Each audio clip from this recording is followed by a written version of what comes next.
जय श्री कृष्णा, जय राधे राधे। भाइयों, गलती से किसी को चंद्रमा दिखाई दे जाए तो उसके लिए हम आपको आज समयंतक मणि की कथा पहले ही भेज रहे हैं। आप उसे सुन करके आपका वह दोष उतर जाएगा कि कलंक नहीं लगेगा चंद्रमा के देखने से। इसलिए हम आपको पहले ही आज कथा अपलोड करके भेज रहे हैं। जय श्री कृष्णा। उस कथा को सुन करके आप सभी लाभ भी उठाएं और लाइक, सब्सक्राइब, शेयर, कमेंट भी करते रहिएगा। सो आप सभी भाई बहनों को बहुत बहुत धन्यवाद। मेरे इस चैनल में सदैव आते रहिएगा। और कथा भी होती है श्रीमद् भागवत की। कल वाली कथा में भी समयंतक मणि की कथा आएगी, जिसको हम लाइव करेंगे, ज़रूर सुनना। पहले सुनिए समयंतक मणि की कथा। गणेश चतुर्थी को कलंक की चौथ भी कहते हैं। इस चतुर्थी का चांद देखना वर्जित है। यदि भूल से भी चौथ का चंद्रमा दिख जाए तो श्रीमद् भागवत के 10वें स्कंद के 56-57वें अध्याय में दी गई है समयंतक मणि की चोरी की कथा का आदर पूर्वक श्रवण करना चाहिए। समयंतक मणि की कथा। सत्राजित भगवान सूर्य का एक बहुत बड़ा भक्त था। उसकी भक्ति से खुश होकर के सूर्यदेव उसके बहुत बड़े मित्र बन गए थे। सूर्य भगवान ने प्रसन्न होकर के बड़े प्रेम से उसे समयंतक मणि दी थी। सत्राजित उस मणि को गले में धारण करके ऐसा चमकने लगा कि मानो सूर्य ही हो दूसरा। वह मणि प्रतिदिन 8 बार 20 तोले सोना दिया करती थी। और जहाँ पर भी ये रहती थी वहाँ दुर्भिक्ष, महामारी, ग्रह पीड़ा, सर्प भय, मानसिक और सांसारिक रोग तथा मायावियों का उपद्रव आदि कोई भी अशुभ कार्य वहाँ नहीं होता था। एक बार सत्राजित ने इस मणि को अपने गले में डाला और वे द्वारिका में आ गया। अत्यंत तेजस्विता के कारण लोग उसे पहचान ही न सके। इस मणि का बहुत तेज प्रकाश था। सभी ने ये सोचा कि सूर्यदेव ही आ गए हैं। और उन लोगों ने भगवान के पास आकर के उन्हें इस बात की सूचना दी कि उस समय भगवान श्री कृष्ण चौसर खेल रहे थे। लोगों ने कहा, द्वारिकाधीश जी साक्षात सूर्य आपका दर्शन करने आ रहे हैं। और भगवान कृष्ण ये सुनकर के हंसने लगे और ये कहने लगे, अरे सूर्यदेव नहीं है वो, अरे वह तो सत्राजित है जो मणि के कारण इतना चमक रहा है, वह सत्राजित है। इसके बाद सत्राजित अपने समृद्ध घर में चला आया। एक बार भगवान श्री कृष्ण ने प्रसंगवश कहा था कि सत्राजित तुम अपनी मणि राजा उग्रसेन को दे दो, क्योंकि ऐसी मणि तो जगत के कल्याण में बहुत लाभदायक सिद्ध होगी। सत्राजित ने सोचा कि इस मणि को लेने की इच्छा तो खुद ही श्री कृष्ण की है और नाम अग्रसेन का ले रहे हैं। एक बार सत्राजित के भाई प्रसेन ने उस मणि को अपने गले में पहना और घोड़े पर बैठ करके जंगल में शिकार खेलने के लिए चला गया। वहाँ पर एक शेर ने घोड़े सहित प्रसेन को मार डाला और उस मणि को छीन लिया। और वह अभी पर्वत की गुफा में प्रवेश कर ही रहा था कि ऋक्षराज जाम्बवान ने उसे मार डाला और उन्होंने वह मणि अपनी गुफा में ले जा करके अपनी बेटी को जाम्बवान को खेलने के लिए दे दी, जाम्बवती को। और उधर जब प्रसेन घर नहीं लौटा तो उसके भाई सत्राजित ने उसकी खोज करवाई। पता चला कि प्रसेन की घोड़े सहित मौत हो गई है। तो ये कहने लगे कि बहुत असंभव, ये संभव है श्री कृष्ण ने ही मेरे भाई को मरवा दिया होगा, क्योंकि वह मणि गले में डाल करके वन में गया था। सत्राजित की ये बात सुनकर लोग आपस में कानाफूसी करने लगे। कृष्ण पर ये झूठा कलंक लगाना लग गया। श्री कृष्ण जी, भगवान श्री कृष्ण को जब इस बात का पता चला तो बोले, हमने अच्छा भादो सुदी चौथ का चंद्रमा देखा ही कि मुझे झूठा कलंक लग गया। ऐसा कहते हैं कि एक बार इस दिन भगवान श्री कृष्ण को गाय दूहते समय गाय के मूत्र में चांद दिख गया था। परिणाम स्वरूप उन पर समयंतक मणि की चोरी का झूठा कलंक लगा। और भगवान ने सोचा कि जब मुझ पर ये झूठा कलंक लग ही गया है तो इस कलंक को धो डालता हूँ। और अब भगवान श्री कृष्ण नगर के कुछ सभ्य पुरुषों को साथ लेकर के प्रसेन को ढूंढने के लिए वन में चले गए हैं। वहाँ दो लोगों को और कृष्ण जी को ये पता चला कि एक शेर ने प्रसेन को घोड़े सहित मारा है। जब वे लोग सिंह के पैरों का चिन्ह देखते हुए आगे बढ़े तो उन लोगों ने यह भी देखा कि पर्वत पर एक रीछ ने सिंह को मार डाला है। भगवान श्री कृष्ण ने सब लोगों को बाहर ही बिठा दिया और खुद अंधेरी ऋक्षराज की गुफा में प्रवेश किया। भगवान ने वहाँ जाकर के देखा कि मणि को खिलौना बना करके खेला जा रहा है। तब भगवान ने जाम्बवती से वह मणि लेनी चाहिए। उसी समय जाम्बवती ने चिल्लाना शुरू कर दिया। उसी चिल्लाहट को सुनकर के परम बली ऋक्षराज जाम्बवान क्रोधित होकर के वहाँ दौड़े आए और वे क्रोधित थे। उन्हें पता ही नहीं चला कि श्री कृष्ण भगवान हैं और उनके साथ युद्ध करना शुरू कर दिया।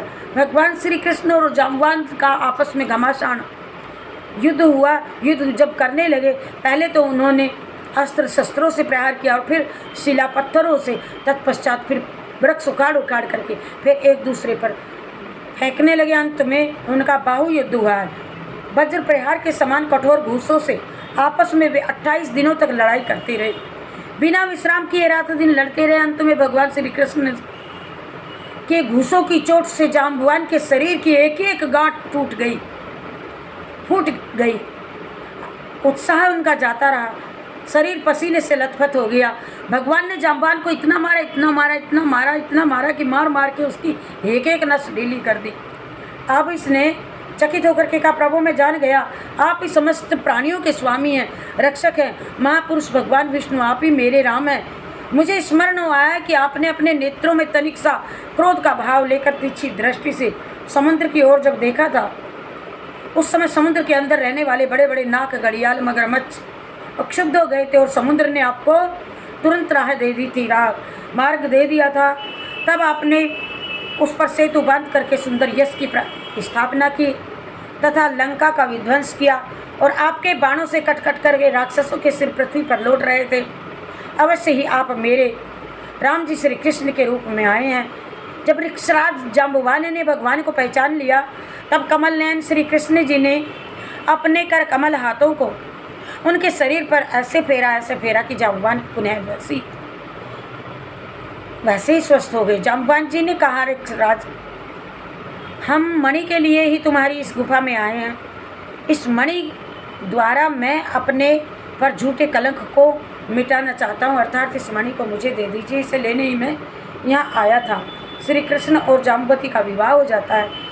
कथा तो समयंतक मणि की इतनी ही है, आगे भी सुनाती हूँ कि कृष्ण और जाम्बवती का विवाह। फिर जाम्बवान जी कहते हैं कि प्रभु सारी बात ठीक है, एक बात बताइए, आप मणि तो युद्ध किए बिना भी ले सकते हैं, आप मुझे पहले ही बता देते कि आप श्री राम हैं।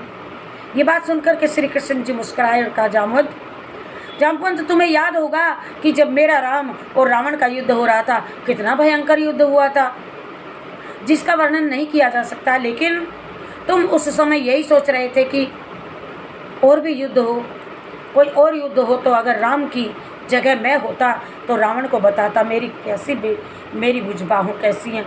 बस तुम्हारी इसी बात को चूर्ण करने के लिए आज मैंने तुमसे युद्ध किया है।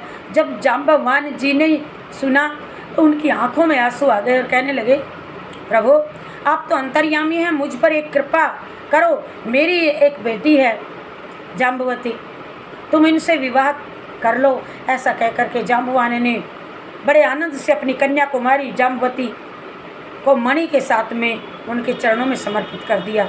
श्री कृष्ण भगवान जिन लोगों को गुफा के बाहर छोड़ गए थे, उन्होंने 12 दिन तक तो उनकी प्रतीक्षा की, परंतु जब उन्होंने नहीं देखा कि अब गुफा से नहीं निकले, तो वे अत्यंत दुखी होकर के द्वारका को लौट आए थे। वहाँ जब माता देव की रुक्मणी, वसुदेव और संबंधियों कुटुंबियों को ये मालूम हुआ कि श्री कृष्ण गुफा में से नहीं निकले, तब उन्हें बड़ा दुख हुआ और वे द्वारिका वासी अत्यंत दुखी होकर के सत्राजित को भला बुरा कहने लगे। भगवान श्री कृष्ण की प्राप्ति के लिए महामाया दुर्गा देवी की शरण में गए और उनकी उपासना करने लगे।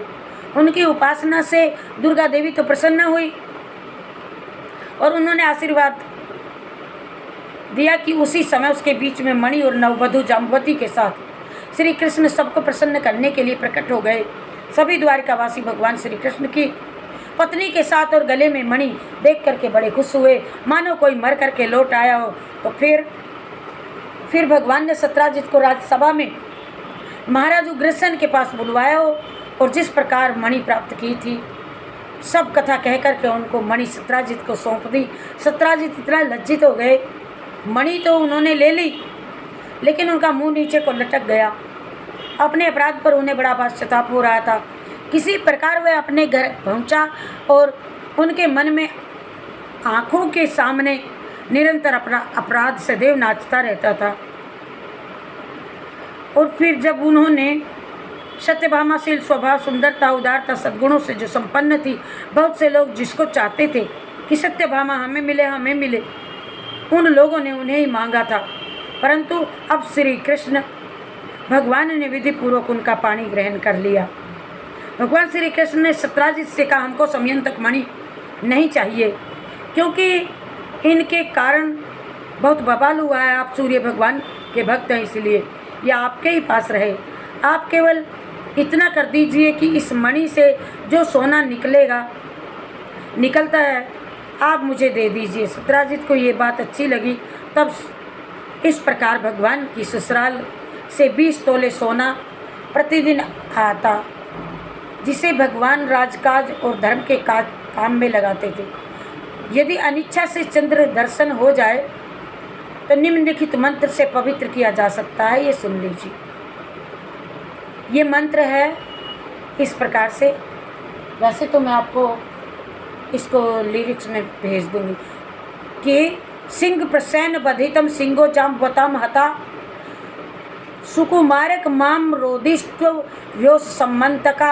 सुंदर सलोनी कुमार इस मणि के लिए सिंह ने प्रसन्न को मारा है और जाम्बुवान ने उस सिंह का संहार किया है। अतः तुम रो मत।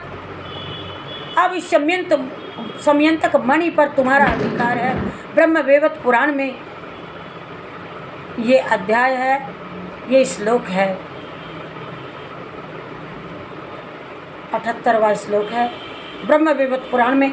और चौथ के चंद्र दर्शन से कलंक जो लगता है, इस मंत्र प्रयोग अथवा उपयुक्त पाठ से उसका प्रभाव कम हो जाता है। और जय जय राधा रमण गिरधारी श्याम बनवारी, मेरो राधा रमण गिरधारी श्याम बनवारी, प्यारो राधा रमण गिरधारी, ओ गिरधारी श्याम बनवारी, प्यारो राधा रमण गिरधारी श्याम बनवा। ये आज हमने आपको समयंतक मणि की कथा सुनाई। इसको सुनने मात्र से, और यदि चंद्रमा गलती से दिख गया तो यह पाप दोष नहीं लगता है। फिर इसको सुन लीजिए, सुनकर के आगे भी शेयर कीजिए, किसी को दीजिए। जय श्री कृष्ण, जय राधे राम, जय गणेशाय नमः, जय गणेशाय नमः, जय गणेश।